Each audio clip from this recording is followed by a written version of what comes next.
ঘুরে এসে না দূর কিছু ভালো লাগছে না, কি রান্না করি বলতো। আরে ওই যে শর্টকাটে তুমি যেটা বানাও চিকেনের পোলাও, ওটা বানিয়ে ফেলো, চিকেন তো আছেই বাড়িতে। হ্যাঁ চিকেন তো আছে, সবই অবশ্য আছে ঘরে, করে ফেললে হয়। চল তাহলে করি। প্রথমে চিকেনটাকে ধুয়ে নিয়েছি ভালো করে, তার মধ্যে দই, টক দই, আচ্ছা ওর মধ্যে বিরিয়ানি মশলা, ওটা আমার রেডি করাই থাকে ঘরে।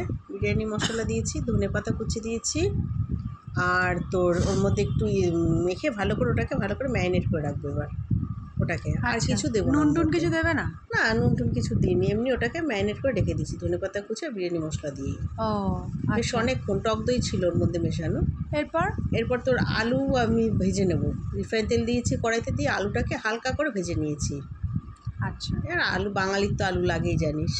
হ্যাঁ, আর আলুটা দিলে একটু জিনিসটা বাড়েও, মানে খেতেও টেস্ট হয়, আর তার কোনো এক্সট্রা কোনো তরকারি লাগে না, কিছু লাগে না। আর সবচেয়ে বড় এটা না এত কম তেলে এত হালকা মশলা রান্না হয়।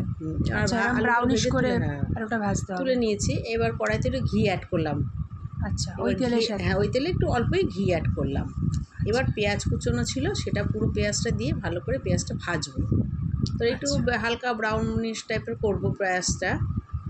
এবার দেখ পেঁয়াজটা যখন ভাজা ভাজা হয়ে যাবে, পেঁয়াজটা মানে ফাঁকা করে মাঝখানটাতে আমি একটু ফোড়ন দেব।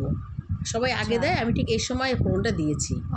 এর মধ্যে জয়ত্রী আছে, মৌরি আছে, স্টার আনিয়ন আছে, এলাচ আছে, লবঙ্গ আছে, আর দারচিনি আছে। দিয়ে ফোড়নে সবচেয়ে বড় জিনিস এর পোলাওর মধ্যে মৌরি দিয়েছি। দেখ তুই একটা জিনিস ভালো করে। হ্যাঁ আমি সেটাই দেখছি, মানে বলতেও যাচ্ছিলাম, তুমি তার আগেই বলে দিলে যে মৌরিটা মানে এটাতে যায়। হ্যাঁ বিরিয়ানিতে কিন্তু মৌরি যায় না। মৌরি বিরিয়ানিতে পোলাও হচ্ছে তো, আর এটার গন্ধটা এত সুন্দর আসে, ফ্লেভার আসবে না, দারুণ ফ্লেভার আসে। এরপরে এটার মধ্যে আমি আদা রসুন বাটা দিয়ে দেবো।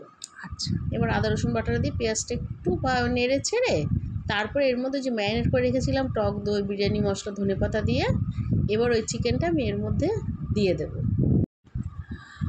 আচ্ছা, তাহলে এবার চিকেনটা তাহলে দিয়ে দেবে, তাই তো? হ্যাঁ চিকেনটা দিয়ে দেবো। চিকেনটা তাহলে মানে কতক্ষণ রাখলে মোটামুটি ম্যারিনেট করে? তাও আধা ঘন্টা রেখেছি ম্যারিনেট করে এটাকে আমি। ও, আর এইবার তাহলে কতক্ষণ রাখবে তাহলে? এই আধা ঘন্টার মতো রেখেছি। একটা জিনিস আমি কিন্তু এর মধ্যে কোনো লঙ্কা বাটা দিইনি। দেখেছিস তো, এর মধ্যে আমি কী করবো, কটা কাঁচা লঙ্কা কেটে দিয়ে দেবো। আচ্ছা, এটা কি খেতে মিষ্টি মিষ্টি হবে? একটু হালকা মিষ্টি, হালকা ঝাল, মানে সেই পরিমাণে ঝাল হবে, ঝাল বেশি হবে না। আচ্ছা, এবার আমি নুনটা অ্যাড করেছি এর মধ্যে। ওকে, নুনটা এরপর দিলে, দিয়ে ঢাকা দিয়ে দিই। না, নুনটা দিলে মনে হয় জল ছাড়বে, তাই না? হ্যাঁ নুনটা দিয়েছি, জলটা ছাড়বে। এই যে জল ছেড়েছে, তাই তো? ঠিক তো, ঢাকাটা তোলার পর এবার আমি কাঁচা লঙ্কাগুলো কেটে দিয়ে দিলাম। দেখ কাঁচা লঙ্কা বেশি না, বেশি দিইনি আমি। মানে পোলাও তো তোর একটু মিষ্টি মিষ্টি হয়, পোলাওটা ঝাল হয় না সচরাচর, খুব একটা বেশি ঝাল হয় না, একদমই ঝাল হবে না। এটা কি? এটা গোলমরিচ গুঁড়ো দিলাম একটু। ও আচ্ছা আচ্ছা, একটু ঝালটা ঝাল ঝাল একটা ব্যাপার আসবে। ওইটুখানি গোলমরিচ আর কি ঝাল হবে, কিন্তু একটু টেস্টের জন্য দিলাম। কিন্তু দারুণ হয়, যেটা বানাও দারুণ লাগে। এটা কিন্তু নামে পোলাও, কিন্তু খেতে কিন্তু সত্যি খুব সুন্দর হয় এটা খেতে। আচ্ছা, এরপর কি দিচ্ছ এটা? এরপরে এটা দুধ দিচ্ছি। কতটা? এটা আমি 500 গ্রাম দুধ দিয়েছি আমি। আচ্ছা, চিকেনটা কতটা ছিল? চিকেনটা 1.5 কেজি চিকেন ছিল, ওর মধ্যে 500 গ্রাম দুধ দিয়েছি, আর আমার 1 কেজি চাল ছিল। আচ্ছা, চালটা পুরোটাই এবার দিয়ে দিচ্ছি। চালটা ভিজিয়ে রেখেছিলে তো? হ্যাঁ, চালটা জলে ভিজিয়ে রেখেছিলাম, জল ঝরিয়ে রেখেছি ভিজিয়ে। এবারে দুধটা দেওয়ার পরে চালটা দিয়ে দিয়েছি, কিন্তু দিয়ে আবার কটা গোটা লঙ্কা দিয়েছি, এগুলো বেশ দেখতে ভালো লাগে, কালারফুল। হ্যাঁ কালারফুলের জন্য গোটা একটা কাঁচা লঙ্কা দিয়েছি। আর এই আলুগুলো এবার ওপর দিয়ে দিয়ে দেবো। এটা একটা জিনিস, এটা রান্না করা এতটাই ইজি, মানে এই জাস্ট প্রায় হয়েই গেল আমাদের পোলাও রান্নাটা, দেখেছিস? এবার এটাকে, আচ্ছা, এটা কি গরম জল দিয়েছিলে?